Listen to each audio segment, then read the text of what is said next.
Selanjutnya, marilah kita dengarkan laporan arah kebijakan pendidikan oleh Menteri Pendidikan Dasar dan Menengah, Bapak Abdul Mukti.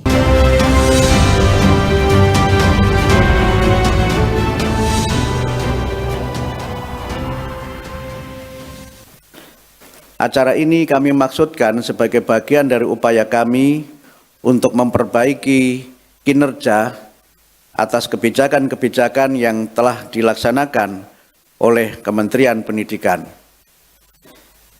Dua isu utama yang kita bahas pada acara evaluasi ini, yang pertama terkait dengan kebijakan Yonasi dan PPDB, dan yang kedua tentang kebijakan guru P3K.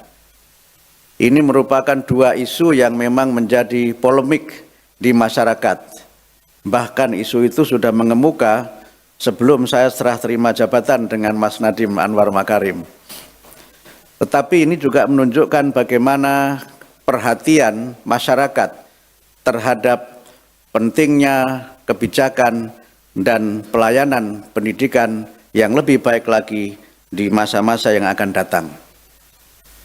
Persoalan yang berkaitan dengan PPDB, Yonasi, dan P3K merupakan wilayah strategis untuk memastikan bahwa setiap anak Indonesia mendapatkan layanan pendidikan yang bermutu. Demikian halnya dengan P3K, juga bagian dari upaya kami bagaimana agar para guru dapat bekerja dengan sebaik-baiknya, memberikan layanan pendidikan yang terbaik untuk murid-muridnya. Banyak hal yang memang harus kita lihat kembali dari kebijakan itu.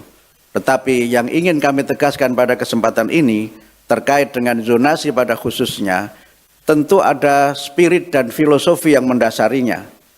Zonasi menjadi kebijakan strategis untuk memastikan bahwa setiap anak Indonesia mendapatkan layanan pendidikan yang bermutu yang tidak jauh dari tempat tinggal mereka.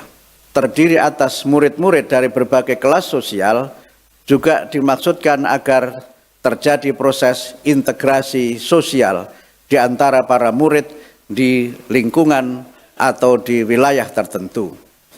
Sekolah adalah tempat di mana terjadi pertemuan murid dari berbagai macam latar belakang atau menjadi tempat terjadinya meeting point. Sekolah dalam hal ini berfungsi sebagai proses pelayanan pendidikan yang memungkinkan terbangunnya keindonesiaan tanpa meninggalkan identitas kepribadian mereka sebagai putra-putri di daerah masing-masing.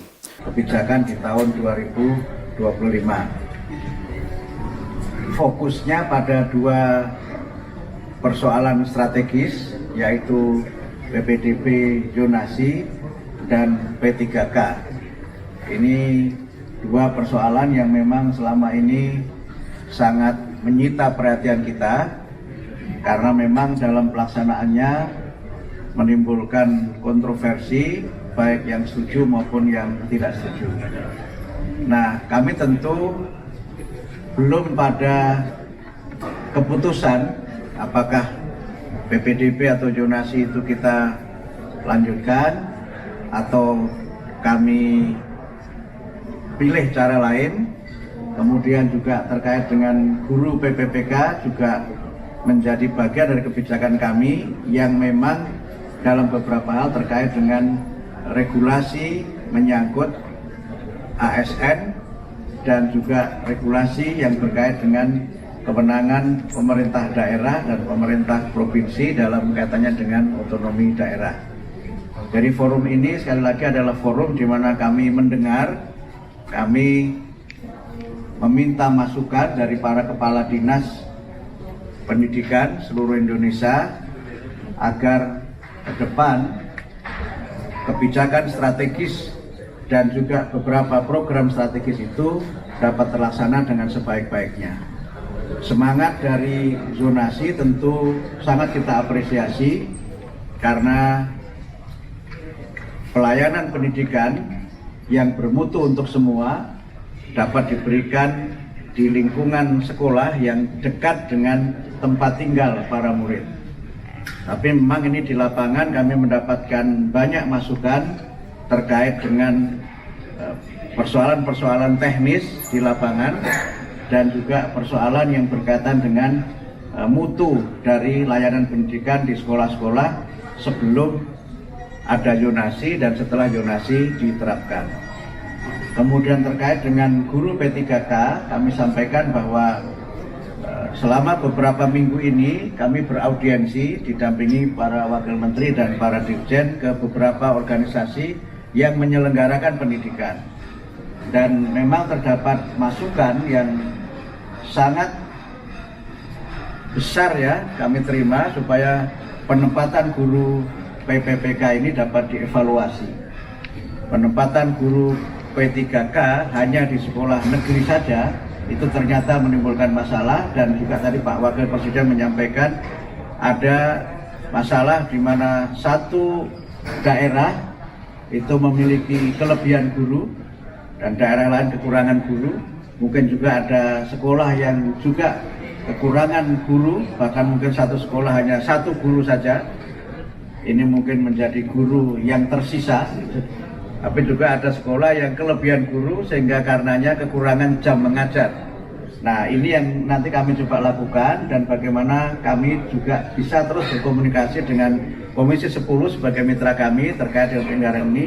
Karena itu kami persilahkan Ibu Dr. Haja Itifa juga untuk menyampaikan pandangan-pandangannya dan juga masukannya untuk kami kepada rekan-rekan wartawan.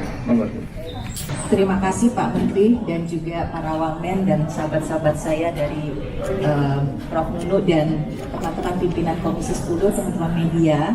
Kami Komisi 10 sangat mengapresiasi langkah-langkah sigap yang sudah dilakukan oleh Pak Menteri, yang kelihatan sekali ya niatnya ingin mendengar lebih banyak, terutama juga suara-suara dari daerah. Dan kami sebagai mitra tentunya ingin mensupport semaksimal yang kami mampu agar dari sisi legislasinya jelas. Kalau memang kita ingin memperbaiki juga mulai kapan supaya itu bisa dilaksanakan dengan baik, dan juga tentunya dari sisi anggarannya bisa teralokasikan dengan cukup, dan kami pun akan ikut mengawasi pelaksanaannya. Karena kami berasal dari banyak daerah pemilihan yang ingin juga ikut membantu memberikan informasi terkait situasi di lapangan. Dan kami juga merasa sangat mengapresiasi kehadiran Bapak Wakil Presiden pada hari ini, yang merupakan bentuk dukungan beliau yang sangat luar biasa kepada inisiatif-inisiatif yang sedang dilaksanakan oleh Menteri Pendidikan Dasar dan Menengah kita. Intinya seperti itu ya teman-teman, kami ini kompak sekali. Alhamdulillah rapat pertama sangat produktif dan akan banyak perubahan-perubahan ataupun penyempurnaan-penyempurnaan. Kami juga berharap semuanya berjalan smooth ya, lancar. Terima kasih. Apa tadi Pak yang terkait dengan apa materi pendidikan coding? Oh iya betul. Bagaimana Pak? Oh iya baik, terima kasih. Ini saya sekalian sampaikan bocoran juga. Tapi kayaknya bocor resmi, bukan bocor halus atau info lain. Jadi waktu kami bertemu dengan Bapak Wakil Presiden, memang beliau menyampaikan pentingnya coding ini diajarkan. Dan kami sampaikan dalam rencana kami untuk pembaharuan kurikulum yang akan datang, itu akan menambahkan mata pelajaran Artificial Intelligence dan Coding sebagai mata pelajaran pilihan di sekolah-sekolah yang memang sudah mampu melaksanakan. Kenapa pilihan? Karena memang itu membutuhkan alat-alat yang canggih, ya, sarana internet yang juga harus bagus, dan belum seluruh sekolah kita ini memiliki sarana itu. Dengan nanti sifatnya masih pilihan, dan mudah-mudahan ini bisa menjawab program dari Pak Presiden juga tentang digitalisasi sebagai upaya kita untuk meningkatkan kualitas pendidikan dan menyiapkan generasi kita ini untuk lebih bisa bersaing di dunia global dengan terutama dua kemampuan ini. Selain yang lainnya tentu saja adalah Artificial Intelligence dan Coding. Prof, tadi sempat disinggung tentang Undang-Undang Perlindungan Guru oleh Pak Wapres. Tanggapannya seperti apa? Mungkin dari DPR juga akan menambahkan. Seperti apa kalau Iya, yang jelas begini, nanti lengkapnya oleh Ibu Hetifah Ketua Komisi 10.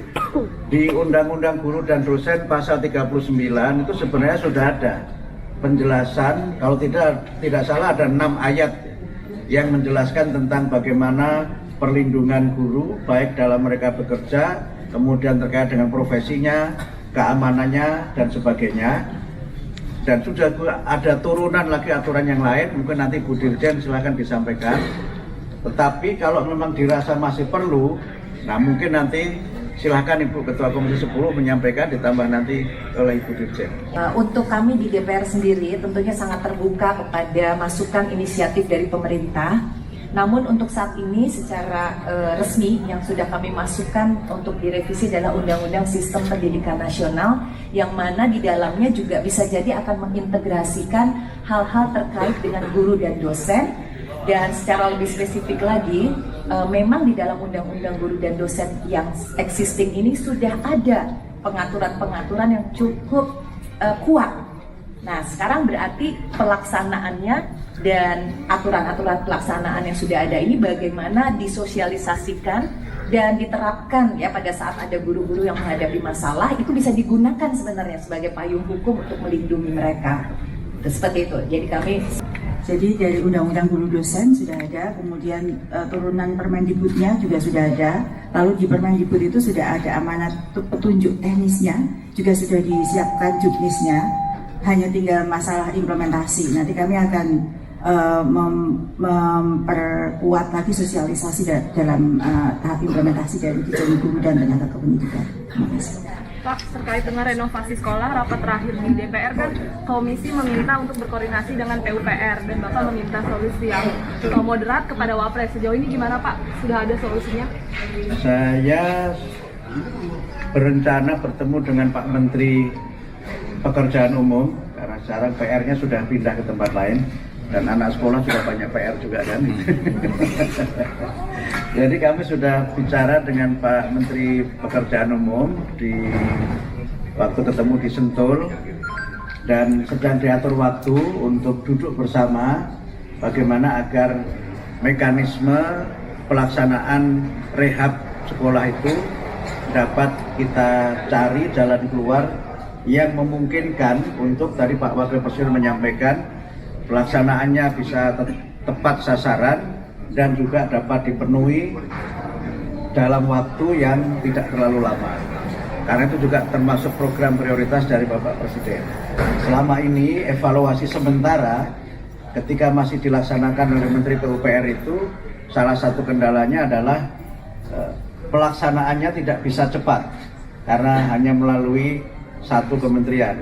Kalau misalnya nanti bisa dicari jalan keluarnya, misalnya waktu kami sampaikan kepada Pak Wakil Presiden waktu bertemu itu bisa double track, maka bisa PU juga melaksanakan, kami juga melaksanakan. Upaya kita untuk bisa memperbaiki sarana dan prasarana pendidikan, khususnya fasilitas fisik yang rusak itu, mudah-mudahan dapat dilaksanakan lebih cepat lagi. Pak, soal banyaknya penolakan terkait UN itu gimana Pak? Bagaimana? Banyaknya penolakan UN sampai ada petisi itu bagaimana? Oh belum, kami masih akan ada lagi acara seperti ini, mengundang para ahli, para pelaku dan juga para pengamat, termasuk juga nanti wartawan juga bisa kita undang untuk ikut memberikan evaluasi tentang UN. Ini memang juga menjadi isu yang cukup mengemuka, dan sekali lagi sebulan ini kami ingin menjadi pendengar yang baik sebelum mengambil keputusan. Termasuk mendengar zonasi juga, Prof? Ya, soal zonasi juga nanti kami akan ambil keputusan juga soal itu. Dan pesannya Pak Presiden kan memang ojo ke susu. Ojo ke susu itu bahasa Indonesia. Jangan tergesa-gesa, jangan terburu-buru. Kita dengarkan semuanya, kita kaji dengan seksama. Mudah-mudahan nanti kita bisa ambil kebijakan yang terbaik, sehingga sekali lagi visi kami pendidikan bermutu untuk semua ini juga menjadi bagian dari layanan yang juga berlangsung dengan baik di lapangan. Soal tadi nanti anggarannya berapa, saya kira sudah ada anggarannya di tahun 2024 sudah diputuskan, kita tahun 2025.